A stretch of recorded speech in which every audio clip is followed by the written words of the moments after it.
युक्तों को पकड़ा गया है, क्या पूरा मामला है, किस तरीके से इनको धरपकड़ की गई? देखिए, अपराध और अपराधियों के विरुद्ध कमिश्नरेट गाजियाबाद द्वारा चलाए गए अभियान के तहत आज सुबह 10 बजे भुआपुर में जब कौशाम्बी पुलिस चेकिंग कर रही थी तो सामने से हमें कुछ लोग स्कूटी पर आते हुए दिखाई दिए। जब उनको रुकने का इशारा किया गया तो वो लोग रुकने के बजाय भागने लगे।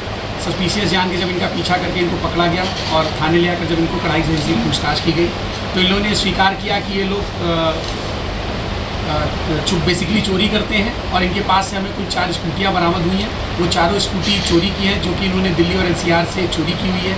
गिरफ्तार अभियुक्तों के नाम क्रमशः पंकज और प्रमोद है, जो अभी हाल फिलहाल इनका पता गाजियाबाद का है, लेकिन उसमें से पंकज बदायूं का मूल रूप से रहने वाला है और प्रमोद अलीगढ़ का मूल रूप से रहने वाला है। इसके साथ साथ मोहित और नदीम, मोहित बिजनौर का रहने वाला है और नदीम दिल्ली का रहने वाला है। इन लोगों का जब क्रिमिनल हिस्ट्री खंगाली गई तो इनके ऊपर चोरी के लगभग आधा दर्जन मुकदमे भी पाए गए हैं। इनको गिरफ्तार करके आगे की वैधानिक कार्रवाई की जा रही है। सर, ये गाड़ियाँ जो चोरी करा करते थे, ये कहाँ खपाते थे? कुछ अभी तक उन्होंने जानकारी दी है? जी, इन्होंने ये बताया है कि जो राह चलते इनको जो कोई भी लावारिस हालत में या कहीं पे भी ऐसी स्कूटी मिल जाती थी जिसको ये आसानी से चुरा सकते थे, उसको ये चुरा के और भीड़ भाड़ वाली जगहों पे लोगों को अपनी मजबूरी बताते हुए कि उनको पैसे की सख्त आवश्यकता है और वो तत्काल मजबूरी में अपनी स्कूटी बेच रहे हैं और कम पैसे के लालच में लोगों को ये अपनी स्कूटियाँ बेच दिया करते थे चोरी की।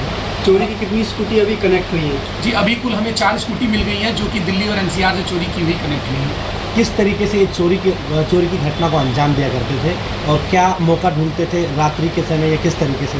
देखिए, रात्रि या दिन ऐसा कुछ भी नहीं था। ये प्रोफेशनल चोर हैं और ये स्कूटी इसलिए चोरी करते थे क्योंकि स्कूटी किसी से को भी आसानी से बेची जा सकती है, ये दिखाते हुए क्योंकि उनकी देखने में ये बताते थे कि हमें घर में आवश्यकता है, हमें पैसे की ज़रूरत है, इसलिए हम स्कूटी बेच रहे हैं, जिससे आसानी से कर लेते थे। और ये बहुत ही प्रोफेशनल चोर हैं, इनको ज़्यादा से ज़्यादा 1 से 2 मिनट लगता था स्कूटी चोरी करने में। सर, ये चोरी जो स्कूटी बेचते थे, क्या ये कुछ कागजात तैयार करके देते थे या ऐसे ही किसी को किसी तरीके से बिना कागज़ के कोई गाड़ी नहीं? देखिए, जैसा मैंने बताया आपको कि लालच में कि जैसे किसी भी स्कूटी की कीमत अगर 50,000 रुपये है और ये उसको 15,000 रुपये में कहते थे कि हमें सख्त आवश्यकता है, अभी हमारे पास कागज़ नहीं है और घर में कोई बीमार है जिसकी वजह से हम स्कूटी बेच रहे हैं, ऐसा लालच दे देकर ये अन्य लोगों को स्कूटियाँ बेच दिया करते हैं।